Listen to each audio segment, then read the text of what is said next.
سڵاوتان لەبێت و ئەم کاتتان باش لە گومرگی سەوزە و میوەی سۆرانم دیارە ماوەی چەند ڕۆژێکە نرخی تەماتە بە شێوەیەکی بەرچاو لە بازاڕەکانی هەرێمی کوردستان و بە تایبەتیش لە ئیدارەی سربەخۆی سۆران نرخەکەی ڕۆشتووە بۆ 2000 1 کیلۆ تەماتە 2000 دینار بزانم بۆ ئەمڕۆ نرخی کیلۆیەک تەماتە لە گومرجی سەوزە و میوەی سۆران بە چەند دەفرۆشێت مامەڵی بە چەندەوە پێکرێت ئەکرەم گرچی ئەندامی ئەنجومەنی ئەم گومرگە میوانی منە گفتوگۆ لە کراکەم کاکەکرم ماوەی چەند ڕۆژێکە تەماتە نرخی زۆر بەرزە هۆکارەکەی چی بۆ گەر بۆم باز سەرەتا بەخێر بێن زۆر بەخێر بێن وەکو نرخی تەماتە لە عەفتەی ڕابردوو ئیرانی نەدەهات گومرجی لەسەر بوو بەس خۆماڵی هەبوو خۆماڵی بەهۆی ئەو سەرماوەیە تەماتی جوان نەمابوو زۆر کەم داات کەمەکەش زۆر گرامەوە 1000 ناری 900 ناری و جملا بەس ئەو عەفتەی خۆشبەختانە گومرجی لەسەر هەستا لە پێنجشەممەی بڕیادرا ئەو ڕۆ سعرەکەی باشە ئێرانی دەرەجەیەکمان بۆ هاتووە بە 1100 دینارە 150 دینارە هەتا 1000 ناری شێ بەس ئیجوان بە 1150 200 ئەوانەیە لە دەرەوە نرخی تەماتە لێرە بە 1200 بۆ نمونە ڕۆشت بوو بۆ چەند یعنی 1 کیلۆی تەماتە بە چەند بوو ئەمە دەمان فرۆشتێرە تا 1400 دینار 350 لە دەرەوە بە 2000 بە 1750 بوو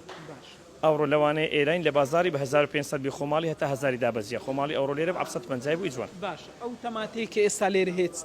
ئیچ شوێنێکە ئەو تەماتە ئێرانیە چەند زۆرتان ئێستا ئەوڕۆ بەس بەرسیمان هەیە بەرسی بەڵێ عەفتەی ڕابردوو فرینەشمانەوە فرینەکە سووریا بەس ئێرانیەکە جوانترە لۆ بەقاڵیش خەسارەی کەمترە لە ڕووی تامەوە کامیان خۆش بەخوای تامەکەی زۆر ینی باشە تامەکەی چکەوە بەرسیم ئاوی کەمە ئەگەر هەبێ خڕەکە بڕۆبیای پێدەڕن ئەو نەهاتوێشتا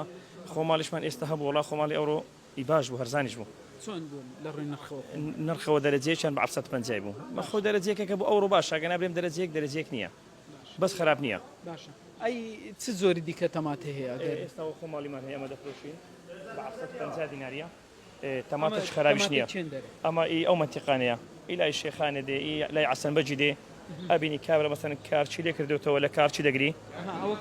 بەڵێ لە کارچی گرتووەوە تەماتەکەش خراپ نییە بە 750 دیناریە بەس ئێرانیەکە خاوێنترە بۆ بەقاڵی باشە خواست لەسەر کامی زیاترە گەر وەکو تام خواست ئەمە زیاترە بەس ئەمە خەسارە گەزێک زۆرە